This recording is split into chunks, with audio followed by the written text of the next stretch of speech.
Children, आज हम पढ़ेंगे पाठ 4 असली स्वर्ग। यह एक लड़के की कहानी है जो बहुत ही आलसी था और इसके परिवार वाले इसके आलस के चलते परेशान रहते थे।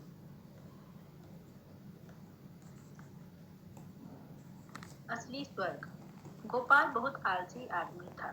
गोपाल कैसा आदमी था? आलसी, यानी वह बिल्कुल काम नहीं करता था। काम से जी चुराने वाला आदमी था। घर वाले भी उसकी इस आदत से परेशान थे। वह हमेशा से ही चाहता था कि उसे एक ऐसा जीवन मिले जिससे वह दिन भर आराम करे और सोए, यानी वह कोई भी काम नहीं करना चाहता था और दिन भर सोए रहना चाहता था। लेकिन ऐसा कभी नहीं हुआ। एक दिन उसकी मृत्यु हो गई। क्या हो गया? मौत हो गई उसकी। मृत्यु के बाद वह स्वर्ग में पहुंच गया, जो उसकी सोच से भी सुंदर था। यानी स्वर्ग कैसा था? बहुत ही सुंदर। गोपाल सोचने लगा, काश मैं इस सुंदर स्थान पर पहले आ गया होता। बेकार में धरती पर रहकर काम करना पड़ता था। खैर, अब मैं आराम की जिंदगी गुजारूंगा। यानी उसे स्वर्ग धरती से भी अच्छा लगने लगा। क्यों? क्योंकि उसे वहां सिर्फ सोने को मिलता था और कोई भी काम नहीं करना पड़ता था। वह यह सोच ही रहा था कि एक देवदूत उसके पास आया। देवदूत यानी भगवान का दूत, भगवान का कोई आदमी, और हीरे जवाहरात जड़े बिस्तर की ओर इशारा करते हुए बोला, आप इस पर आराम करें। यानी उसका जो बिछावन था वह बहुत ही सुंदर था, हीरे और मोतियों से जड़ा हुआ। आपको जो कुछ भी चाहिए होगा बिस्तर पर ही मिल जाएगा। यानी आप वहां से जो भी आप फरमाएंगे हम आपको लाकर देंगे। यह सुनकर गोपाल बहुत खुश हुआ। यानी वो बहुत पसंद हुआ कि अब मुझे चलना फिरना भी नहीं पड़ेगा, मुझे बिस्तर पर ही सारी चीज मिल जाएंगे।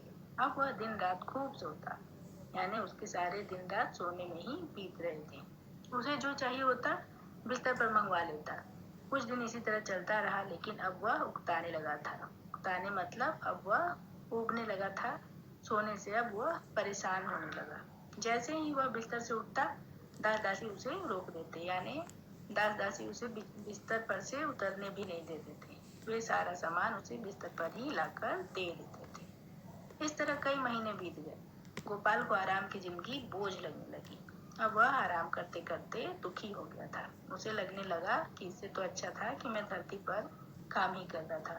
यहाँ सोते सोते वह परेशान हो गया। एक दिन वह देवदूत के पास गया और बोला, मैं जो कुछ करना चाहता था वह सब करके देख चुका हूँ। यानी वह आराम करना चाहता था और दिन भर सोना चाहता था, लेकिन अब वह इन सब चीजों से ऊब चुका था। अब तो मुझे नींद ही नहीं आती। मैं कुछ काम करना चाहता हूँ, क्या मुझे कुछ काम मिलेगा? वह स्वर्ग के देवदूत से पूछता है कि मैं सोते सोते थक गया हूँ, कृपया आप मुझे कोई काम दीजिए। आपको यहाँ आराम करने के लिए ही लाया गया है।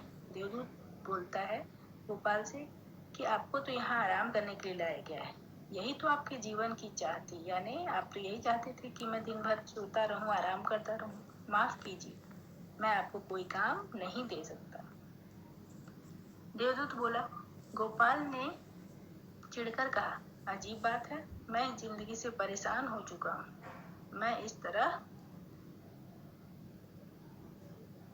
अपना वक्त नहीं गुजार सकता। यानी वह समझ गया था कि बिना काम की जिंदगी गुजारना बहुत मुश्किल है। इससे अच्छा तो आप मुझे नरक में भेज दीजिए।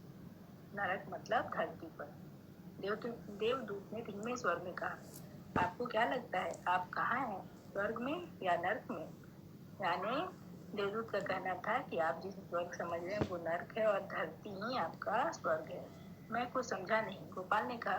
देवदूत बोला, असली स्वर्ग वही होता है जहाँ इंसान दिन रात मेहनत करके अपने परिवार का पालन पोषण करता है। पालन पोषण मतलब काम करके पैसा कमा के अपने परिवार वालों को खिलाना पिलाना, उसे खुश रखना, उनके साथ आनंद के पल बिताता है, उन्हीं में खुश रहता है। लेकिन आपने कभी ऐसा नहीं किया।